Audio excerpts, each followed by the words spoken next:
ഇതെൻ്റെ മോൻ വർഷ, 18 വയസ്സ്. ഞാൻ തിരുവനന്തപുരം ജില്ലയിൽ നിന്നാണ് വരുന്നത്. ഒരു 9 മാസം മുന്നേ ഒരു ഡിസംബർ ഒരു ആക്സിഡൻറ്റ് നടന്നത്. ആക്സിഡൻറ്റ് 2 കാലും എല്ലാം ഒടിഞ്ഞു പോയി. അവിടുന്ന് 2 കാലിൽ സർജറി കഴിഞ്ഞു. ഞാൻ നാട്ടിലില്ലാത്ത സമയം ഫെബ്രുവരിയിൽ ഞാൻ നാട്ടിൽ തിരിച്ചെത്തി. അതപ്പോൾ ദിവസവും കരച്ചിലാണ്.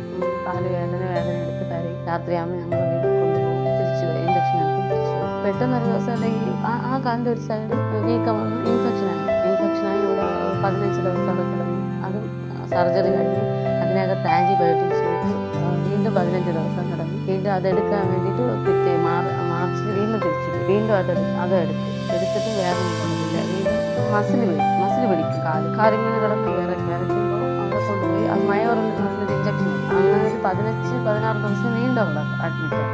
കണ്ടിന്യൂസ് ആയിട്ട് കഴിഞ്ഞ മാസം വരെ കണ്ടിന്യൂസ് ആയിട്ട് മെഡിക്കൽ കോളേജിൽ വേദന കൂടുമ്പോൾ വീടിനടുത്ത് പ്രൈവറ്റിൽ കൊണ്ടുപോകും. ഇത് ട്രീറ്റ്മെൻറ്റ് ഡീറ്റെയിൽസ് എല്ലാം കാണിച്ചിട്ട് അതേ മയോറിൽ പോകും. ഒരു 2-3 മണിക്കൂർ കഴിയുമ്പോൾ വേദന ആംബുലൻസിലാണ്. ആംബുലൻസിൻ്റെ ചിലവ്, ഹോസ്പിറ്റൽ ചിലവ് നല്ല പൈസയായി.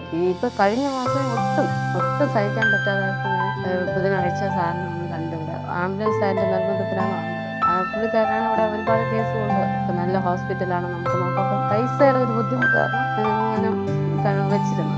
പെട്ടെന്ന് പിന്നെ ഇവൻ്റെ വേദന സഹിക്കാൻ വയ്യാതെ വന്നപ്പോൾ ഞാൻ കൊണ്ടുവന്ന് ഡോക്ടറെ കാണിച്ച്. ഡോക്ടറൊക്കെ പറഞ്ഞു ഇത് ചെയ്തേക്കുന്ന ട്രീറ്റ്മെൻറ്റ് കറക്റ്റല്ല, ത്രൂ കൊടുത്തേക്കുന്നതാണ് അതും ശരിയല്ല, എല്ല് കറക്റ്റായി ജോയിൻ്റ് ആയിട്ടില്ല, എത്രയും പെട്ടെന്ന് സർജറി ചെയ്യണം. അപ്പോൾ ഞാൻ ഡോക്ടർ എൻ്റെ കയ്യിൽ ഇപ്പോൾ ക്യാഷ് ഇല്ല, എനിക്ക് അടുത്ത മാസം ഒന്ന് പകുതി ആകുമ്പോഴത്തേക്ക് ഓണുണ്ടാക്കി നമുക്ക് എന്തെങ്കിലും ചെയ്യും. അത് കുഴപ്പമില്ല, നിങ്ങൾ എപ്പോഴാണോ പൈസ റെഡി ആവുന്നത് അവനെ വെച്ചുകൊണ്ടിരിക്കാതെ പെട്ടെന്ന് കൊണ്ടുപോയി അന്ന് രാത്രി കുഴപ്പമില്ല. പക്ഷെ പിറ്റേന്ന് ഭയങ്കര കരച്ചിൽ, കാലനക്കാൻ പറ്റുന്നില്ല. നടക്കും, ഫിസിയോതെറാപ്പി കണ്ടിന്യൂസ് ആയിട്ട് ചെയ്യുന്നുണ്ട്. പക്ഷെ നടക്കുമ്പോൾ സൂചി പോലെ ഇങ്ങനെ കുത്തി കിടന്ന് കരയും. പിന്നെ ഞാൻ തിരിഞ്ഞൊന്നും നോക്കിയില്ല. പിന്നെ ഡോക്ടറെ വിളിച്ചപ്പോൾ കൊണ്ടുവരാൻ പറഞ്ഞു. പക്ഷെ ആംബുലൻസ് എത്താൻ താമസം കാരണം ഞങ്ങൾ ഇവിടെ എത്തിയപ്പോഴും താമസിച്ചെങ്കിലും സാറ് തിങ്കളാഴ്ച ചെയ്യാമെന്ന് പറഞ്ഞ സർജറി തിങ്കളാഴ്ച രാവിലെ 10 മണിക്ക് ഇവിടെ കൊണ്ടുവന്നു. അവനെ നടത്തിച്ച് ഒന്നിൻ്റെ സഹായം ഇല്ലാതെ എൻ്റെ മോഴിച്ച് നടക്കണത് സത്യം ഉറങ്ങാത്ത ഒരുപാട് രാത്രിയായിരുന്നു.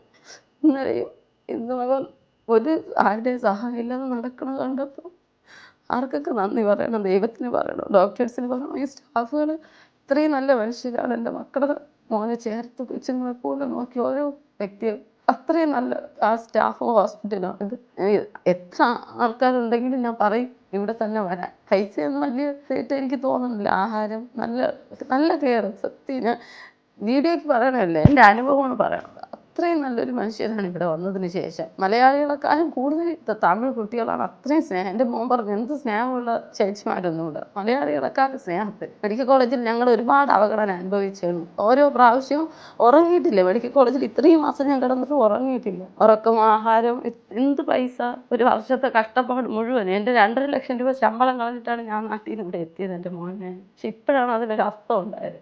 സത്യം ദൈവത്തിനും സാറിനും അത്രയും നന്ദി. ഒരിക്കലും പ്രതീക്ഷിച്ചില്ല ഇത്രയും പറഞ്ഞു കേട്ടിട്ട് പോലും ഞാൻ വിശ്വസിച്ചില്ല. പക്ഷെ ഇതെൻ്റെ അനുഭവം, വാക്കുകളില്ല പറയാൻ.